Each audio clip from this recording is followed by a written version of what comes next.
కథా కాలక్షేపం నుంచి ఎద్దనపుడి సులోచనారాణి గారు రచించిన ఆశల శిఖరాలు 16వ భాగాన్ని అందిస్తున్నా. వద్దు, నాకిష్టం లేదు. అయితే సరే. అంకుల్, మిమ్మల్ని బాధ పెడుతున్నానా? లేదు. నీ కాళ్ళ మీద నువ్వు నిలబడగలిగిన రోజున నాకు నిజంగా సంతోషంగా ఉంటుంది. ఎందుకో గాని కుసుమ కళ్ళల్లో గిర్రున నీళ్లు తిరిగాయి. ఏం చెయ్యను? మిమ్మల్ని అడగకూడదనే అనుకుంటున్నాను. పస్తులు, పిల్లల ఏడుపులు, పిన్ని తిట్లు, నాన్న మూలుగులు, ఇవి చూస్తుంటే వెర్రెక్కుతుంది. ఎంత వద్దనుకున్నా రాక తప్పటం లేదు. ఇదిగో, ఇటువంటి మాటలు మాట్లాడావంటే నెత్తిన 2 మొట్టుతాను. నేనేమీ అనుకోను. నువ్వు నిరభ్యంతరంగా ఎప్పుడు కావాలంటే అప్పుడు నా దగ్గరికి రావచ్చు. ఇలా రా. బహుశా నేను మళ్ళీ ఊరు వెళ్లాల్సి వస్తుందేమో. ఇదిగో, ఈ డబ్బు కూడా దగ్గర ఉంచుకో. కుసుమ డబ్బు తీసుకుంది. ట్యుటోరియల్ కాలేజీలో చేరటం అశ్రద్ధ చేయకు, హెచ్చరించాను. అలాగే అన్నట్టు తల ఊపింది. వెళ్ళటానికి వెనక్కు తిరిగిన కుసుమ అప్రయత్నంగా ఆగిపోయింది. నేను అటువైపు చూశాను. ఎదురుగా గుమ్మం పక్కన గోడకి ఆనుకుని తీరికగా నిలబడి ఇటే చూస్తున్నాడు భాస్కరం. ఎప్పుడు వచ్చాడో మేము గుర్తించనే లేదు. కుసుమ చప్పున నా వైపు చూసింది. ఆ తర్వాత బెదిరిన లేడిలా 2 అడుగుల్లో ఆ గదిలోంచి వెళ్ళిపోయింది. కుసుమ అలా పారిపోవటం నాకు నచ్చలేదు. చిరాకు వేసింది కూడా. దొంగతనం చేసి పట్టుపడిన దానిలా ఏంటా పరుగు అనుకున్నాను. భాస్కరం గోడ దగ్గర నుంచి కదిలి విలాసంగా నడుస్తూ నా టేబుల్ దగ్గరకు వచ్చాడు. ఎన్నాళ్ల నుంచి జరుగుతుంది ఈ నాటకం? నేను అతని ప్రశ్నకు జవాబు చెప్పలేదు. అతను ఎందుకు వచ్చాడో నాకు తెలుసు. నెల మొదటి వారం అది. డ్రాయర్లో సిద్ధంగా ఉంచిన డబ్బు తీసి అతని ముందు పడేశాను. నిన్నే అడిగేది, ఎన్నాళ్ల నుంచి జరుగుతుంది ఈ భాగవతం? భాగవతమా? ఈ మాట వినగానే మనసు చర్రుమంది. భాస్కరం లాంటి కూబుద్ధులకి ప్రతి విషయం వంకరగానే కనిపిస్తుంది. ఈ ప్రపంచంలో నిస్వార్థంగా, నిష్కామంగా కొంతమంది కొన్ని పనులు చేస్తారన్న సంగతి వాళ్ళకి తెలియదు. నేను వాడిగా సమాధానం చెప్పాను. భాస్కర్, దయ ఉంచి అనవసరమైన ప్రసంగం చెయ్యొద్దు. నువ్వు వచ్చిన పని చూసుకో. భాస్కరం మండిపడ్డాడు. అనవసరమా? నువ్వు ఆఫీస్లో ఇష్టం వచ్చినట్టు వేషాలు వేస్తుంటే అదేమిటని అడగటం అనవసరమా? పూర్తిగా అనవసరం. ఎందుకంటే నీకు ఈ ఆఫీస్కి సంబంధించిన ఏ విషయాల్లోనూ జోక్యం లేదన్న సంగతి గుర్తు చేసుకో. నీ కళ్ళు నెత్తికెక్కినాయి. మాటలు మీరవద్దని ముందే చెప్తున్నాను. ఏం చేస్తావు? కొడతావా? అధిక ప్రసంగం వద్దు. సరే, అడగవలసిన వాళ్ల చేతనే అడిగిస్తాను. అయినా నిన్ను అనాల్సిన పని లేదులే. పిన్ని నీకు అతి చనువు ఇచ్చి నెత్తిన ఎక్కించుకుంది. అడగవలసిన వాళ్ళు అడిగితే తప్పకుండా సమాధానం చెప్తాను. ఇందులో నేను చేస్తున్న దొంగతనము ఏమీ లేదు. దొంగతనమా? అయ్యో, తమలాంటి పెద్దవారు దొంగతనం చేస్తారా? హై క్లాస్గా దోచేస్తారుగా. భాస్కర్, సిగ్గు లేకపోతే సరి. దొరబాబులా పిల్లల్ని ఆఫీస్కే రప్పిస్తున్నావు. బాహాటంగానే డబ్బు ఇస్తున్నావు. భాస్కర్, నేను కుర్చీలోంచి లేచాను. మొత్తానికి సుడిగలవాడివి. చల్లగా చేరి అత్తయ్య కళ్ళల్లో కారం కొట్టావు. పత్రిక మీద సర్వాధికారాలు దక్కించుకున్నావు. సత్యని చల్లగా ఊర్లు షికార్లు తిప్పుతూ మచ్చిక చేసుకుని లోబరుచుకున్నావు. ఇది కాక Bhaskar, go please, go away. పళ్ల బిగువున అరిచాను. ఏ సత్య, నువ్వు కలిసి కేరింతలు కొడుతూ ఊర్లు తిరుగుతున్న మాట అబద్ధమా? Bhaskar, get out. ఏంటి, నన్ను గెంటే వరకు వచ్చావన్నమాట? నీ రోజులు మూడాయి. నీ అంతు తేల్చుకోకపోతే చూడు. ఐసే గెట్ అవుట్. ఆఫీస్ దద్దరిల్లేలా అరిచాను. నా అరుపులు విని కాబోలు ఎక్కడో పని చేస్తున్న సూర్యం పరిగెత్తుకొచ్చాడు. భాస్కర్ నా వైపు నిప్పులు కక్కుతున్నట్టు చూసి వెళ్ళిపోయాడు. ఏంటి సార్, ఏమైంది? సూర్యం ఆదృతగా అడిగాడు. నేను నీరసంగా నుదుట చెయ్యి ఆనిచ్చుకుని కుర్చీలో కూలపడ్డాను. ఈ మధ్య నాకు తరచుగా త్వరగా ఆవేశం వస్తుంది. ఇది నా స్వభావానికే విరుద్ధం. ఎందుకిలా అవుతుంది? ఏమైంది సార్? సూర్యం భయంగా అడిగాడు. ఏం లేదు. గ్లాస్‌తో కాసిన్ని మంచినీళ్ళివ్వు అన్నాను. ఊర్లు షికార్లు తిప్పి సత్యని చల్లగా లోబర్చుకున్నాం. భాస్కర్ కంఠం ప్రతిధ్వనించింది. నా చేతులు కంపించసాగాయి. అదృష్టవంతుడు. త్వరగా వెళ్ళిపోయాడు. ఇంకొక నిమిషం ఉంటే దవడలు పగిలి ఉండేవి. సాయంత్రం ఎన్ని పనులున్నా సరే అర్జెంటుగా వచ్చి తనతో మాట్లాడి వెళ్ళవలసిందిగా కోరుతూ సుభద్రమ్మ గారు చీటీ రాసి పంపించారు. అది చూడగానే నేను ఆవిడకి ఫోన్ చేసి ఏమిటని అడిగాను. ఫోన్లో మాట్లాడాల్సింది కాదు, ఇంటికి రా అని ఆవిడ ఫోన్ పెట్టేశారు. ఆ కంఠం అధికారంతో కరుకుగా ఉండటం నేను గమనించకపోలేదు. సాయంత్రం ఎంత త్వరగా వెళ్ళాలని ప్రయత్నించినా వీలు కాలేదు. అర్జెంట్ పని పూర్తి చేసి మిగతాది పక్కన పెట్టి రాత్రి 8 గంటలవుతుండగా సుభద్రమ్మ గారింటికి వెళ్ళాను. నేను ఊహించినట్టు భాస్కర్ అక్కడ లేడు, కానీ ఊహించనట్టు సత్య కూర్చొని ఉంది. సత్యని చూడగానే నేను గతుక్కుమన్నాను. ఆ రోజు రాత్రి తర్వాత నేను సత్య మళ్ళీ ఇంతవరకు ముఖాముఖి కలుసుకోలేదు. 1-2 సార్లు సుభద్రమ్మ గారింట్లో నాకెదురైన సత్య నన్ను చూడగానే ముఖం తిప్పుకొని లోపలికి వెళ్ళిపోయింది. ఇది నాకు అవమానంగానే అనిపించింది. ఎంత పనుల ఒత్తిడిలో ఉన్నా ఒక్క నిమిషం తీరిక దొరికితే చాలు సత్య జ్ఞాపకం తీయటి బాధలా నన్ను వేధించేది. నేను అలా ప్రవర్తించడం సత్యకి ఇష్టం లేకపోతే ఇంకెప్పుడు అలాంటి తొందరపాటు జరగకుండా జాగ్రత్త పడటానికి నేను సిద్ధంగా ఉన్నాను. కానీ సత్య నా ముఖం చూడకుండా ఇష్టం లేనట్టు ప్రవర్తించడం నాకు కష్టంగానే ఉంది. సత్య నా గురించి ఏమనుకుంటుంది? ఆడపిల్లల్ని చూడగానే వికార చేష్టాలు ప్రదర్శించే రోడ్డు సైడ్ రోమియో అనుకుంటుందా? నాకు బుద్ధి తెలిసిన తర్వాత ఏ ఆడపిల్ల పట్ల కలగని అపురూపమైన గౌరవం సత్య అంటే నా మనసులో కలిగిందని ఆమెకు ఎలా తెలియచేయటం? 1-2 సార్లు ఈ విషయం స్పష్టంగా చెప్పేసి దూరంగా ఉందామని అనిపించింది. సత్యను నేను ఒంటరిగా కలుసుకోవాలంటే నాకు అసాధ్యమైన పనేమీ కాదు. కానీ అలా చేసేందుకు నా అహం అడ్డు వస్తుంది. సత్య పట్ల నేను ప్రవర్తించిన తీరు నాకు దోషంగా అనిపించటం లేదు. అది క్షణికోద్రేకం కాదని నాకు తెలుసు. సత్య నన్ను సరిగ్గా అర్థం చేసుకోలేనప్పుడు ఆమె వెనకపడి నా మనసు వివరించడం అనేది నాకు బాధ్యత అనిపించలేదు. అందుకే సుభద్రమ్మ గారి ఇంట్లో ఈరోజు అడుగు పెట్టగానే ఆ అమ్మాయిని చూస్తున్నందుకు నాకు ఆనందంగా అనిపించినా నా అంతట నేను పలకరించలేకపోయాను. సత్య కూడా నా వైపు చూడలేదు. మర్యాదకైనా విష్ చేయలేదు. అపరిచితుణ్ణి చూసినట్లు పుస్తకం తిరిగేస్తూ కూర్చుంది. సుభద్రమ్మ గారు అనవసరమైన తత్సారం చెయ్యకుండా వెంటనే అడగదలుచుకున్నది బయట పెట్టేశారు. రవి, ఏమిటిది? కుసుమకి నువ్వు నెల నెలా డబ్బు ఇస్తున్నావటగా? అవును. ఆవిడ నేను వెంటనే ఒప్పుకోవడంతో ఆశాభంగం పొందినట్టుగా చూశారు.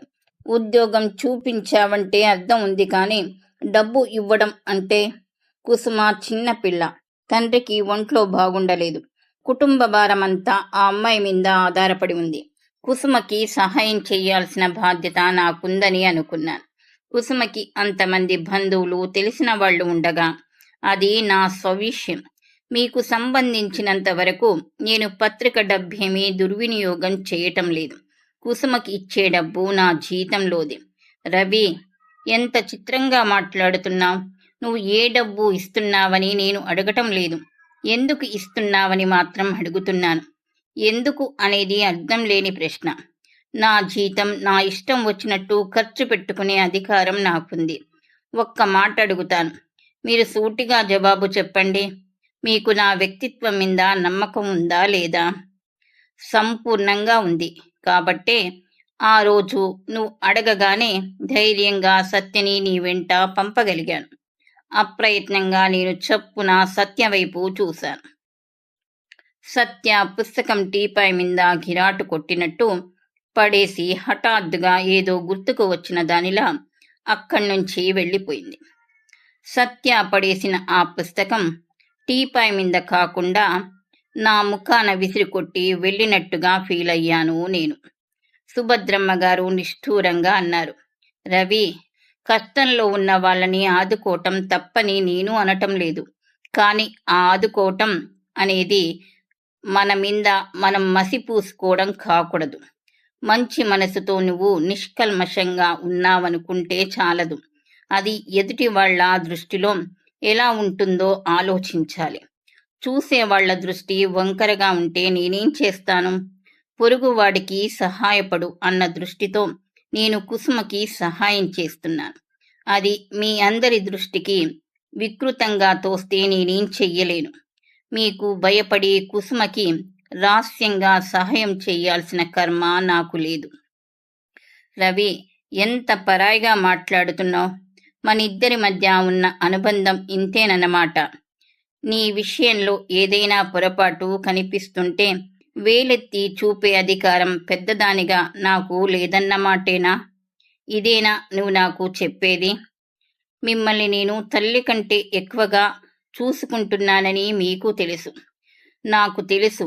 అందుకే ఉదయం భాస్కరం, శాంతి వచ్చి ఈ విషయంలో గొడవ చేసి నన్ను దులుపరించినట్టు మాట్లాడేస్తుంటే నేను సహించలేకపోయాను.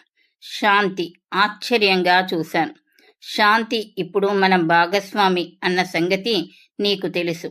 నువ్వు కుసుమకి డబ్బిచ్చే విషయం భాస్కర్ చేస్తున్న అభూత కల్పన అనుకున్నాను. సూర్యాన్ని అడిగితే నిజమే అన్నాడు. వాడు కూడా పొరపడ్డాడేమోననుకున్నా. నువ్వు ఇస్తున్నావని ఒప్పుకున్నా. ఇది నాకు ముందే తెలిసి ఉంటే ఎంత బాగుండేది. ఇప్పుడు విషయం చాలా దూరం పోయే స్థితి వచ్చింది. అంటే అనుమానంగా చూశాను. శాంతి ఈ డబ్బు లెక్కలు చూసేటందుకు వేరే మనిషిని పెట్టుకుంటుందంట. నీకేమైనా అభ్యంతరమా? నాకేం అభ్యంతరం లేదు. పైపెచ్చు శ్రమ తగ్గినందుకు సంతోషిస్తాను కూడా. అయితే రేపు భాస్కరం అతన్ని తీసుకువస్తాడు. ఆల్ రైట్, అలాగే. రవి, నిన్ను బాధ పెట్టడం అనేది నా ఉద్దేశం కాదు. నేను బాధపడుతున్నానని ఎవరన్నారు? తల్లి మనసు ఆ మాత్రం గ్రహించలేదా? నేను చప్పున ముఖం తిప్పుకున్నాను. నేను బాధపడుతున్న మాట నిజమే. కానీ పత్రిక భారం నిర్వహించటానికి మరో వ్యక్తి వస్తున్నందుకు కాదు. సత్య ప్రవర్తన నాకు భరించలేనంత బాధగా, ఆగ్రహం తెప్పించేటట్టుగా ఉంది. ఈ విషయం ఆవిడికి నేనెలా చెప్పను? మర్నాడు నేను ఆఫీస్లో కూర్చొని పని చేసుకుంటుండగా భాస్కరం వచ్చాడు. హలో అంటూ నిన్న ఏమీ జరగనట్టే పలకరించాడు. నేను విష్ చేశాను. కొత్త అకౌంటెంట్ వచ్చాడు. భాస్కరం అతన్ని బయట నిలబెట్టి వచ్చాడు కాబోలు. కలవటానికి గుమ్మం దగ్గరకు వెళ్ళాడు. నేను ముఖ్యమైన కాగితం మీద సంతకాలు పెడుతున్నాను.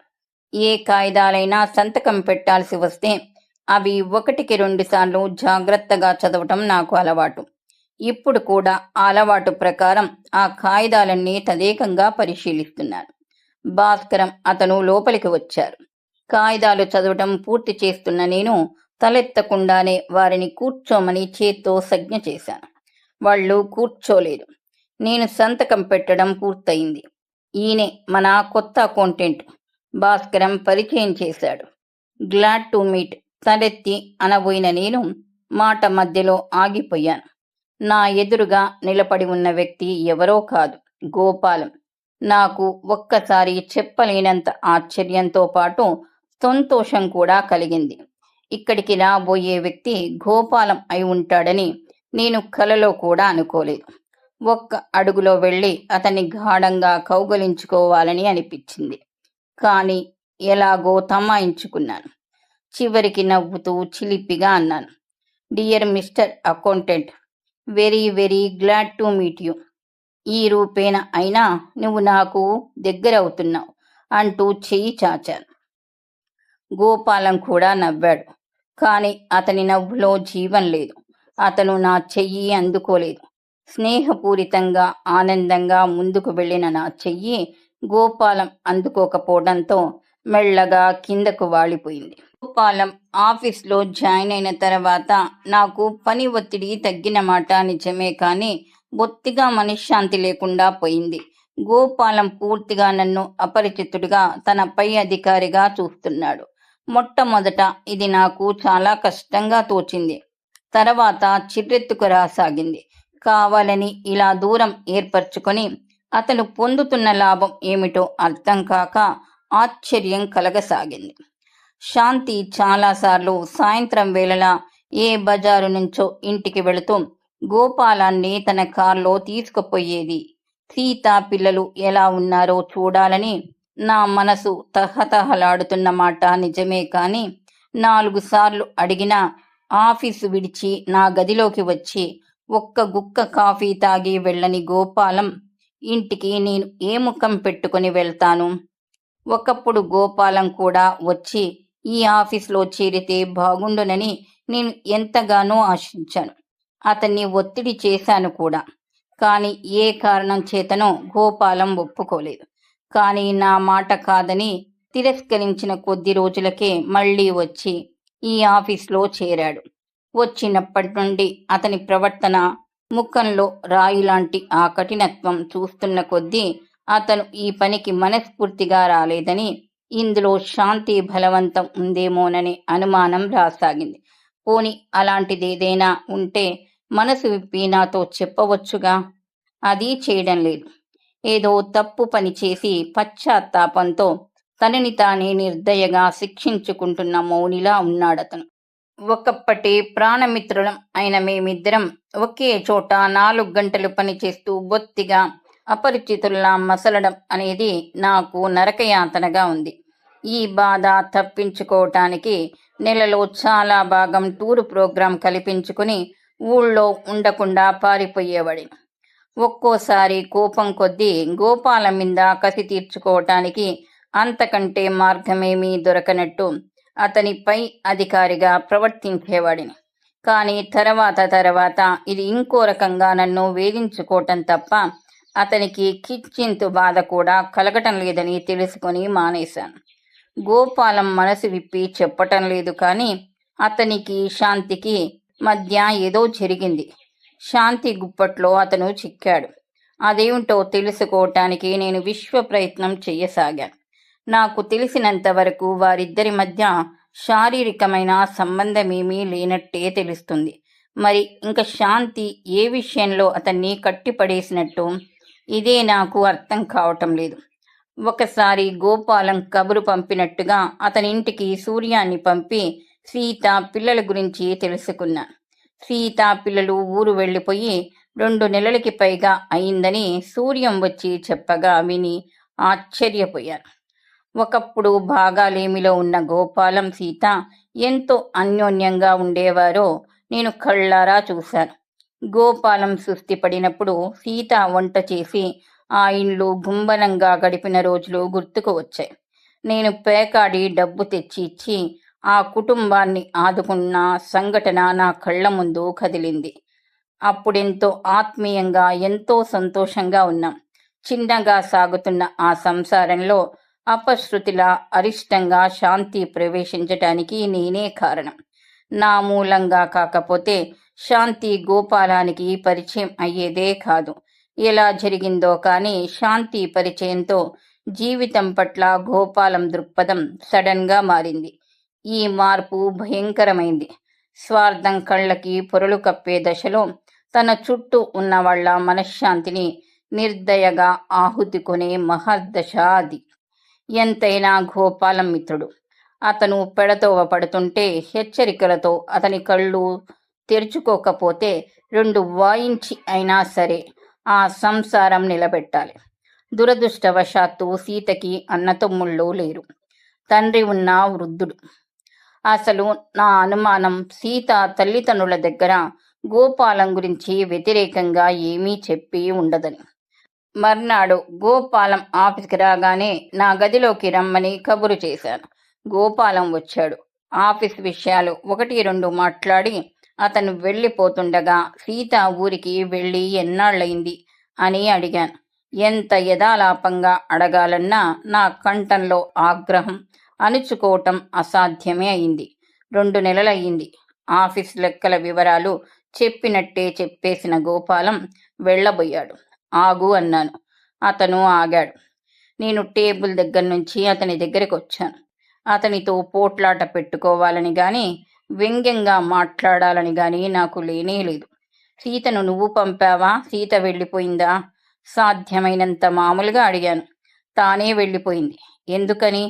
గోపాలం నా వైపు తిరిగి చూశాడు. ఆ చూపులో 1,00,000 అర్థాలు ఉన్నాయి.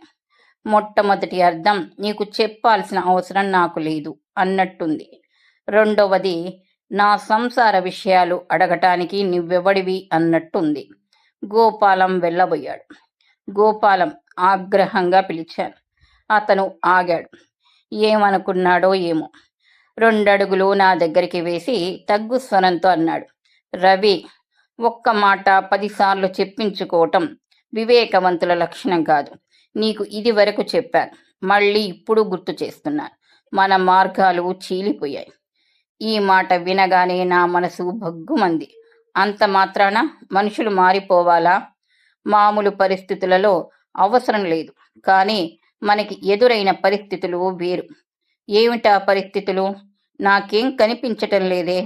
అది నీ దృష్టిలోపం. ఒక్క మాట చెప్పు. నాకు నచ్చలేదని అంటే ఈ పత్రిక, ఆఫీసు, ఈ వాతావరణం వదిలి వెళ్ళిపోగలవా నువ్వు? వెళ్ళిపోగలను. నేనిక్కడ ఈ ఉద్యోగం చేయటం వల్ల నిన్ను అమితంగా బాధించేది ఏదైనా ఉంటే తప్పక వెళ్ళిపోతాను. అయితే వెళ్ళిపో తక్షణం. నేను ఇక్కడ ఉండటం వల్ల నిన్ను బాధించే విషయం ఏమిటో చెప్పు మరి. 1,00,000 ఉన్నాయి. ఈ పత్రిక, అధికారం నాకు వస్తుంది. నాకు హోదా పెరుగుతుంది. ముఖ్యంగా శాంతికి నాకు అడ్డు తొలుగుతుంది. గోపాలం వెర్రివాడిలా చూడసాగాను. నువ్వు నవ్వినా సరే, శాంతికి నాకు మధ్య నువ్వు ఒక పెద్ద అడ్డు. శాంతి అందురాలిలా నీ వైపు అరులు చాస్తుంది. నీ దృష్టి రవ్వంత కూడా శాంతి మీద లేదని, ఎప్పటికీ మళ్ళదని కూడా నాకు తెలుసు. శాంతికి కనువిప్పు కలిగే వరకు ఎదురు చూడటం మినహా నాకింకే గత్యంతరం లేదు. ఒక విధంగా శాంతి గుడ్డిగా నిన్ను ఆరాధిస్తుంటే, ఇంకో రకం రెట్టించిన గుడ్డితనంతో శాంతిని నేను కోరుకుంటున్నాను. నా ముఖంలోకి వెచ్చటి ఆవిరి ఒక్కసారి పొంగులా వచ్చింది. చటుక్కున ఒక్కడుగు ముందుకు వేసి గోపాలం నోటిని నా చేత్తో గట్టిగా మూసేశాను. గోపాల, చాలు, ఇంకా మాట్లాడకు. ఇంకెప్పుడు ఇలాంటి మాటలు పొరపాటుగా కూడా నా దగ్గర ఎత్తకు. ఈరోజు మన స్నేహంలోని ఏ పవిత్ర శక్తో నేను నీ గొంతు పిసుకకుండా, నీ రక్తం కళ్ళ చూడకుండా ఆపింది. గోపాలం, నువ్వు పెళ్ళైన వాడివి. శాంతి పెళ్ళైన స్త్రీ. ఈ కండకావరం నీకెలా వచ్చింది? ఎందుకు వచ్చిందో నాకు అర్థం కావటం లేదు. గోపాలం నా చెయ్యి విసురుగా తోసేశాడు. మనసులో ఒకటి పెట్టుకొని పైకి ఇంకొకటి మాట్లాడడం నాకు రాదు రవి. నా తత్వం మొదటి నుంచి ఇంతేనని నీకు తెలుసు. భవిష్యత్తులో ముందు ముందు ఇలా శాంతి అనే అమ్మాయి నా జీవితంలోకి ప్రవేశిస్తుందని తెలిస్తే నేను సీత నీడని కూడా చూసేవాడిని కాదు. సీత మీద మనసు లేకుండా ఉన్నట్టు నటించటం అది ఇంకెంత ద్రోహమో నీకు తెలుసు. అందుకే సీతని పుట్టింటికి పంపేశాను. దానివల్ల సీతకి నాకు బాధ తప్పింది. నేను నీకు దూరంగా ఎందుకుంటున్నానో తెలుసా? ఇప్పటికైనా అర్థమైందా? నువ్వు నాకు మిత్రుడిగా ఉంటే ఇవన్నీ వినక తప్పదు. వినిపించానంటే నువ్వు భరించలేవు. అవన్నీ చెప్పకుండా నీతో నేను స్నేహంగా ఉండలేను. అది కేవలం నటన అవుతుందే తప్ప స్నేహం కాదు. ఇప్పటికైనా నువ్వు నన్ను అర్థం చేసుకుంటే నేను కృతజ్ఞుణ్ణి. ఎలాంటి తడబాటు లేకుండా నిశ్చలంగా అనేసిన గోపాలం వెళ్ళిపోయాడు. నేను చాలాసేపు శిలా ప్రతిమలా అక్కడే నిలబడిపోయాను. గోపాలం చెప్పినదంతా అక్షరాల నిజమే కావచ్చు, కానీ నేను భరించలేకుండా ఉన్నాను. అతని ధైర్యాన్ని నేను ప్రశంసించలేకపోతున్నాను.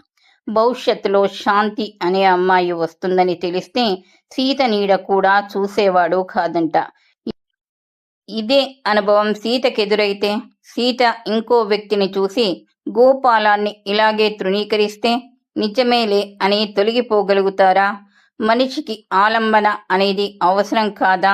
తెగిన గాలిపటంలా ఎప్పుడు ఎక్కడ పడితే అదే ఆశ్రయమా? గోపాలానికి శాంతి పట్ల అనురాగం ఏర్పడటం నేరం అని నేను అనుకోను, దోషంగా కూడా భావించను. కానీ తన బలహీనతకి, తన స్వార్థానికి అన్యం పుణ్యం ఎరగని ఇంకొకరిని బలి చేయటం ఏం న్యాయం? నేను నటించలేను అనే ఒక్క మాటలో సీతని దూరంగా పంపేసి చేతులు దులుపుకున్నాడు. యథార్థవాదినని వెన్ను విరుచుకుంటున్న ఇలాంటి వాళ్ళు వాస్తవానికి ఒట్టి స్వార్థపరులు. ఇంతకంటే హీనం ఇంకేదీ లేదు.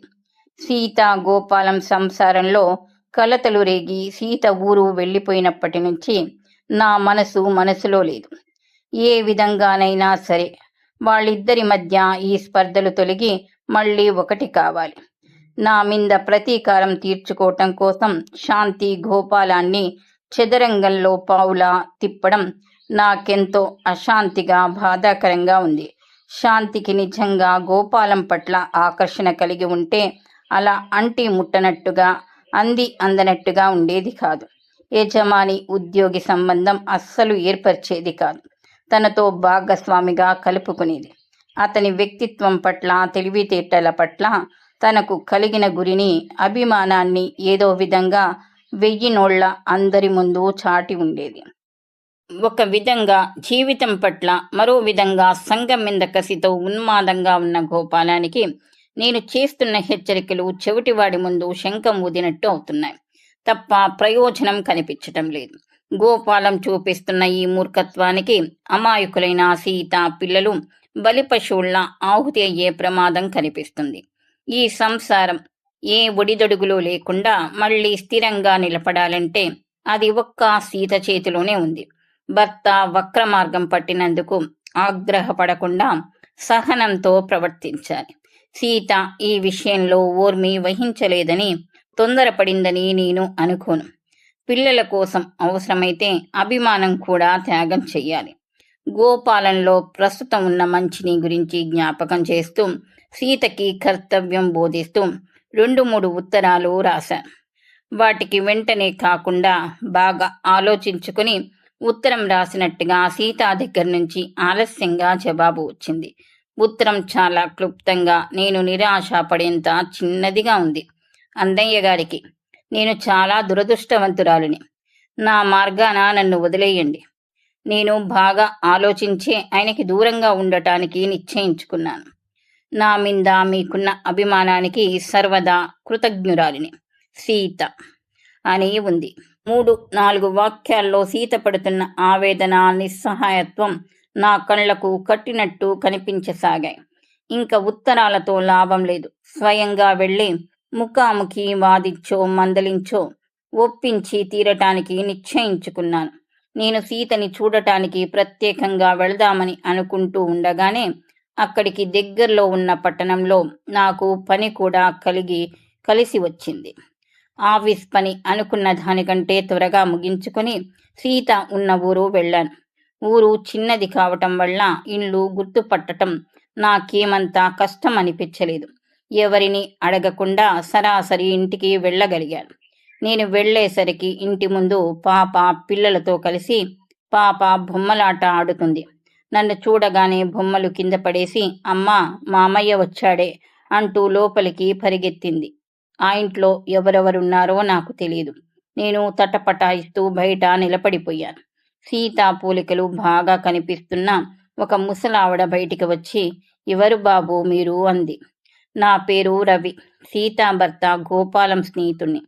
ఈ పక్క ఊరికి పని మీద వస్తుంటే గోపాలం సీతా పిల్లలు ఎలా ఉన్నారో చూసి రమ్మని మరీ చెబితే అంటూ నసిగాను. గోపాలం మాట వినగానే ఆమె ముఖం మార్చుకుంది. మీ స్నేహితుడికి తనకి భార్య పిల్లలు ఉన్నారనే సంగతి ఇంకా గుర్తు ఉందన్నమాట అంది నిష్ఠూరంగా. నేను సమాధానం చెప్పలేకపోయాను.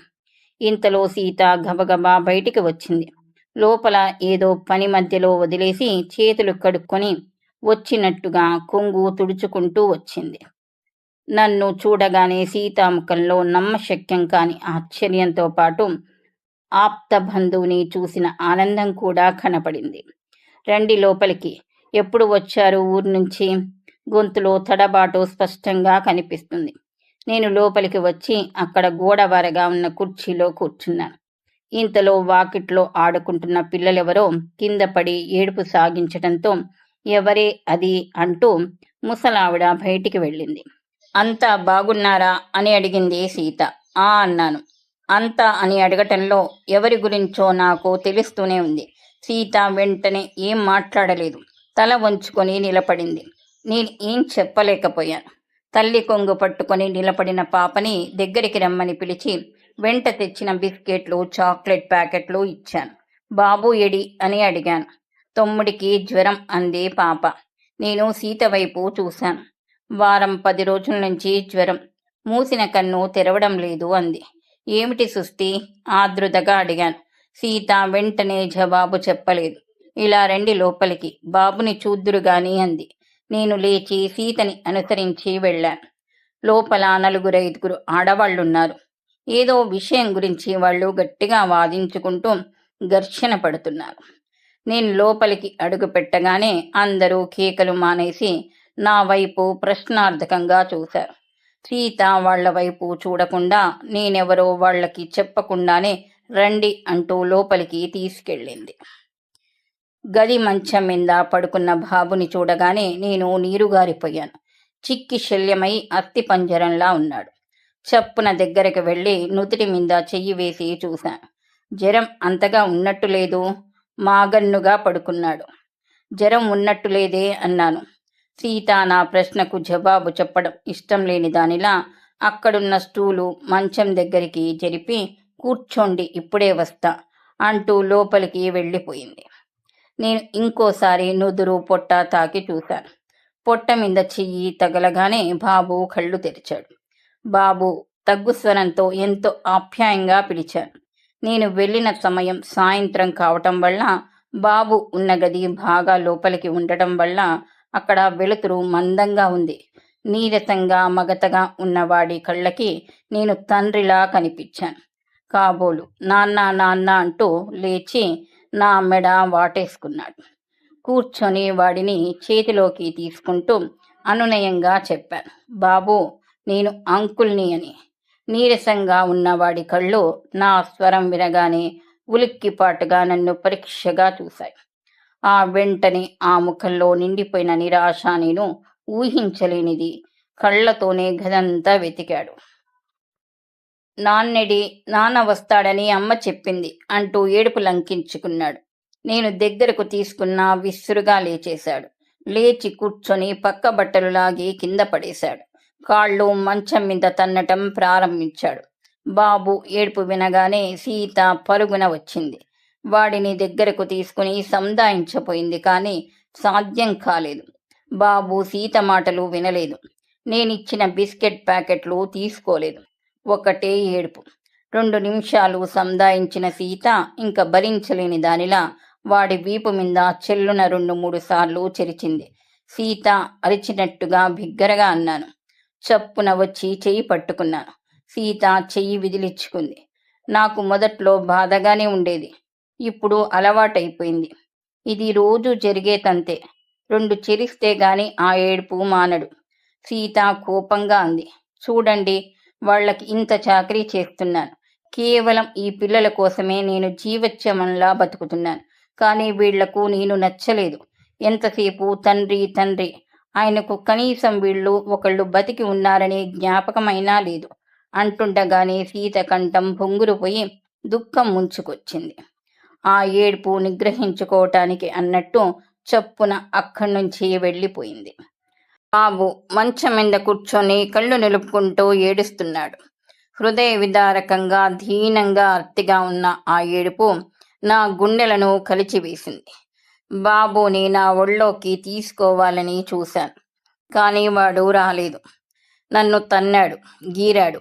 నా చేతుల నుంచి తప్పించుకోవటానికి గిలగిలలాడాడు.